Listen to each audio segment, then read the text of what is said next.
Blog Talk Radio.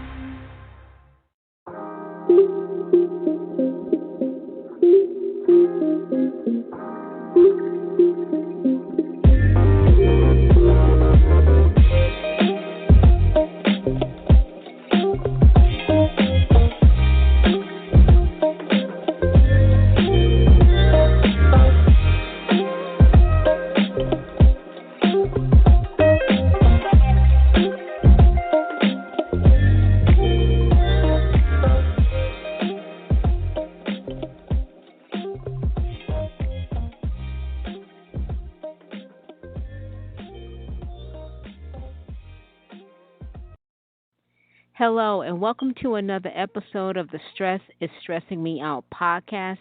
I am your host, Maki Adeyemi, and today we will be discussing when relationships and stress clash. But before I get into our topic today, I received another email.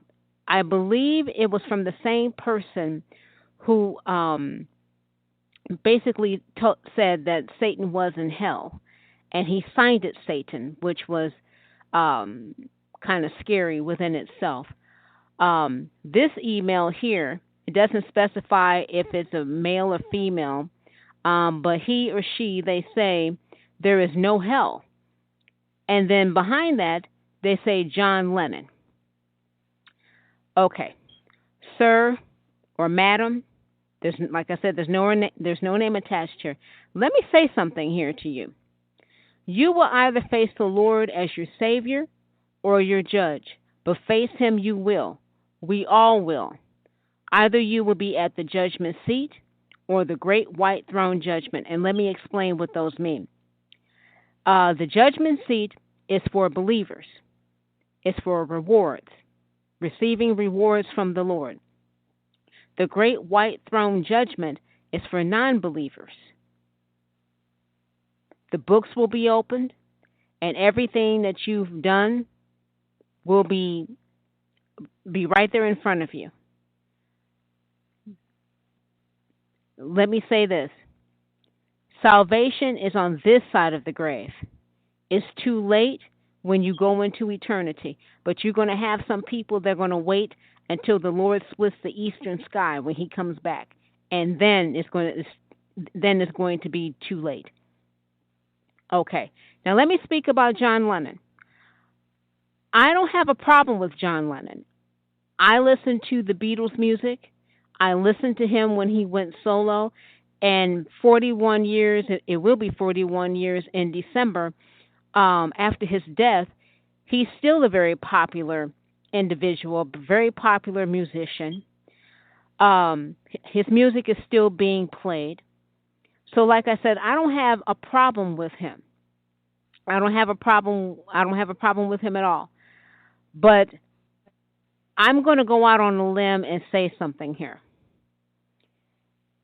Maybe. But like I said, I'm going to go out on a limb and say this. I may get backlash from this. So let the emails come. That's fine. I will address what any and everybody has to say, like I'm addressing this email here. Maybe, just maybe, if John was a believer, and let me say this, he did say some things during his life. He did say that the Beatles were more popular than Jesus. And the Beatles received backlash. They burned their records. John had to apologize for that. So I don't know if he was apologizing for what he said, or apologizing because now the Beatles were hurt. They were losing money. But let me go out on a limb and say this. Maybe, and then I'm going to add something to it. Maybe, if John was a believer, maybe he would still be with us in 2021. Yoko would have still had her husband. Sean would have had his father. And Julian, he would have had his father and possibly a closer relationship with him if he was a believer. And I say maybe. Let me add this to that.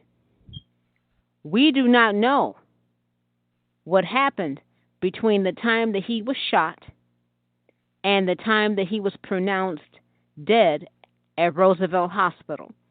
We do not know what happened in that time frame. He might have felt that his life was leaving him, and he probably lost so much blood he couldn't even speak. And you don't have to speak. You can just say it on the inside. You can just say it on the inside of you. God, forgive me. Lord, forgive me. We don't know. We don't know if John said that, but we will know one day in eternity if he made it to the portals of glory, that he's there with the Lord. We don't know, and that's why I said maybe.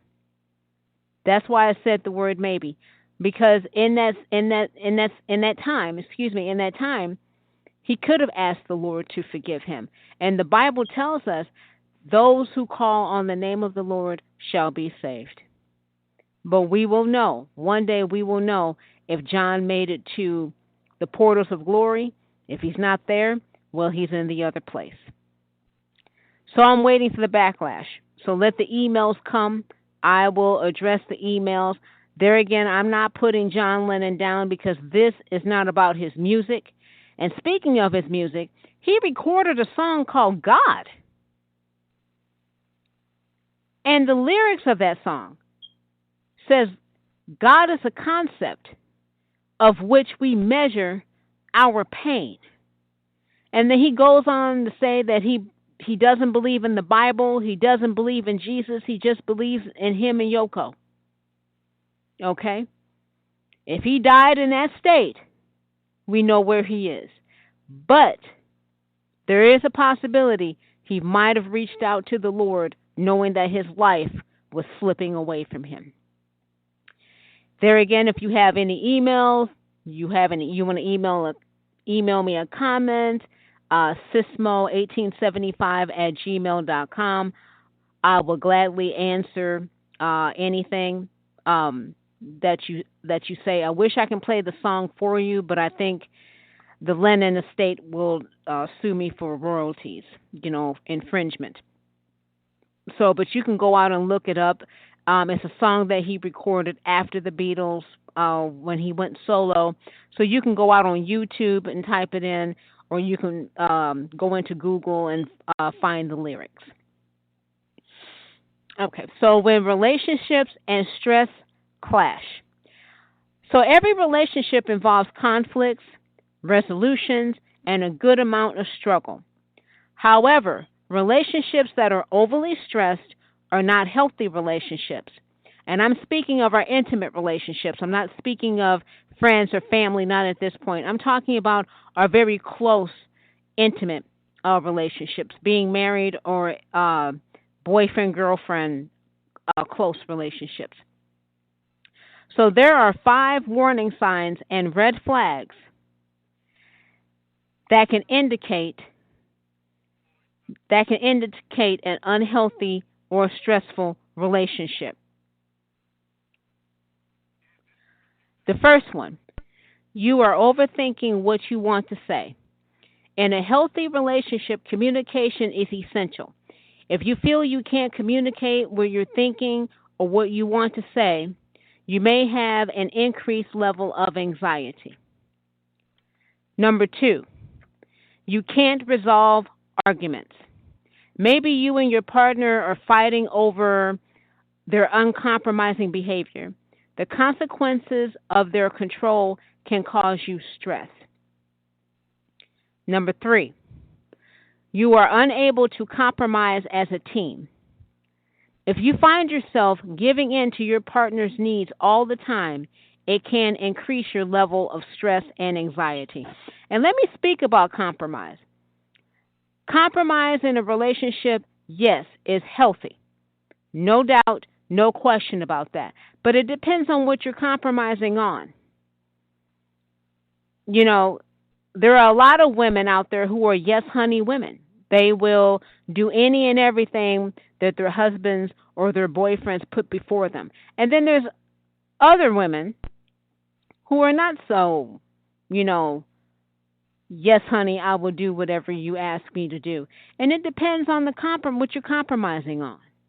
I believe if it's something that's going to challenge the love, something that is going to cause us to break up, and I will be circumspect of what I'm talking about, certain intimate things.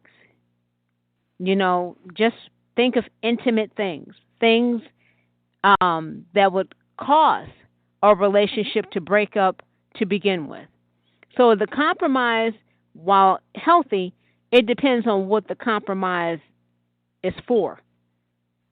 So I think that needs to be explained and talked through between both partners. Number four, you are always worried about your relationship. If you are regularly consumed with thoughts of your partner and being worried about what they're going to do, how they're going to react to a particular situation, this can increase anxiety as well. There are, and I'm speaking of women. It may happen with men, but you have some women who they are afraid. They may be afraid to even bring up a situation or broach a conversation with them, something that they find that is serious that their partner must know and need to know. And so they don't. They just leave it alone. And when you don't voice your concerns and you don't share with him or her of what it is that you're looking for or what you want, it can cause a buildup of stress and anxiety inside of you. Number five, you're putting more effort into the relationship than your partner. Oh, yes. Are you the one who's always setting up plans, making attempts to compromise, putting in extra effort to listen to your partner's needs? This can cause anxiety and have you questioning your relationship. Should you be with this person at all? And I have personal experience in that. I was dating a man who was, albeit substantially older than me. We started dating when I was 25, and he was 58. So he is still alive today. So he is 78, and I am 45.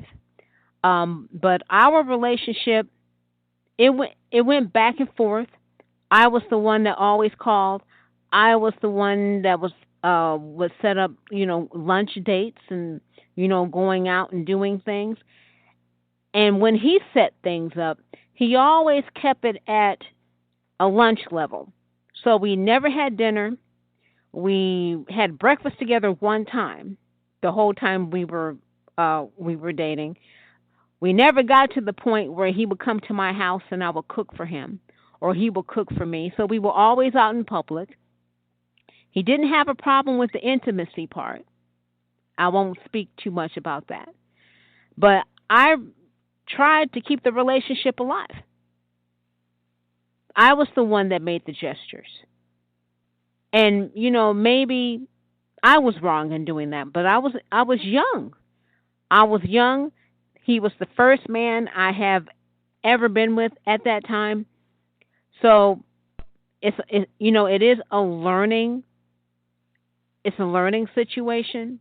The things that I did when I was 25, 26, 27, I would not do today being the age I am today. So it is a learning opportunity. It is a learning opportunity. I don't regret it. I have no regrets at all for being with him. And those of you who have those same experiences, maybe you're not with that person anymore, but you did um, you did learn what to do and what not to do, and what is acceptable, what is not acceptable. And I will even toss in there knowing your worth. Knowing your worth. There is a movie. I want to say that it came out in 1993, 1994. It was called The Joy Luck Club, and that is my favorite movie. It's not so much an Asian film. It's by Amy Tan. She wrote the book The Joy Luck Club, and it was turned into a movie.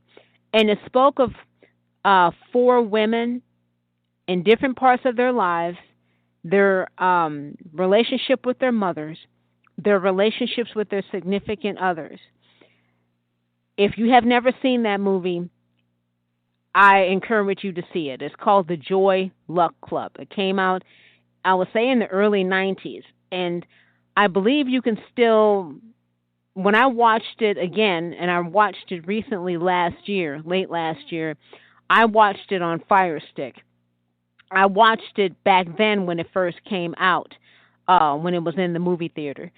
It's an excellent movie, and I would recommend that if you wanting to see relationship dynamics with parents, if you will, and the dynamics between um, partners from an Asian perspective, because there are different cultures, and um, different cultures have different ways of doing things. So I recommend that movie. So, how do you reduce relationship stress? I have 5 ways for you to do that, and I will tell you after the break.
How do you reduce relationship stress? There are 5 ways. Number 1, support your partner.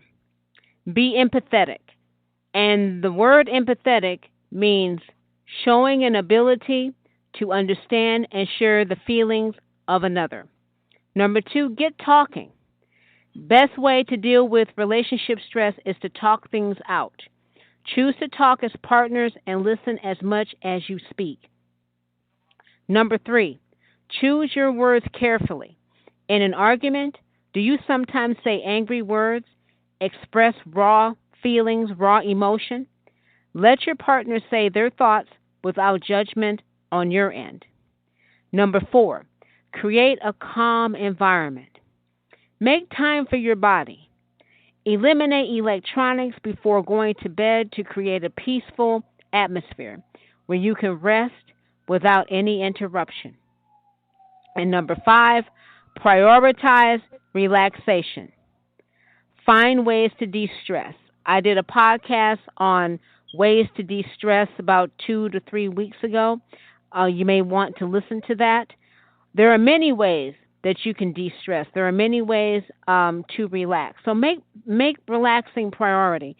We're in a push, rush world where we forget about ourselves and we focus more on our bosses because they have us do things. We're wives, we're husbands, we're mothers, we have children. They need our attention as well. But your body needs attention also. And your mental health and your physical health are just as important. So try to prioritize relaxation, whatever it is that you like to do. So what are your thoughts? What do you think? Email me at sismo1875@gmail.com, or you can tweet me at stressingis, all one word. You can find this podcast at Stitcher, Google Plays, Spotify, TuneIn, and of course, blogtalkradio.com. Until next week, let not your heart be troubled. Relax.